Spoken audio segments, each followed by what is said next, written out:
দেশে প্রতিটি খাল সংরক্ষণের জন্য একটি করে কমিটি গঠন করা হবে বলে জানিয়েছেন পরিবেশ, বন ও জলবায়ু মন্ত্রণালয়ের উপদেষ্টা সৈয়দা রেজওয়ানা হাসান। খালগুলোকে জাতীয় সম্পদ উল্লেখ করে তিনি বলেন, এগুলো নষ্ট করার অধিকার কারও নেই। শুক্রবার সকালে জাতীয় যুব দিবস উপলক্ষে রাজধানীর ত্রিমোহনী খাল পরিচ্ছন্নকরণ অভিযানে প্রধান অতিথির বক্তব্যে তিনি এসব কথা বলেন।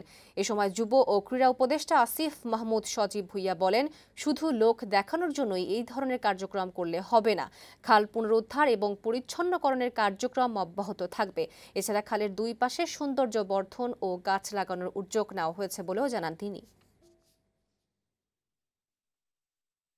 আমরা যে ৬৪টি জেলায় ৬৪টি খাল পরিষ্কার করার কর্মসূচি নিয়েছি, এটা আজকে থেকে শুরু হয়ে আগামী ১৫ দিন পর্যন্ত চালু থাকবে এবং এটা আমরা শেষ করে দেব না। আমরা প্রত্যেকটা খাল কেন্দ্রিক একটা স্থানীয় পর্যায়ের কমিটি করে দেব, যারা দেখবে যে খালটা কারা আবার নোংরা করার চেষ্টা করছে এবং প্রথমেই তাদেরকে সেখানে প্রতিহত করা হবে।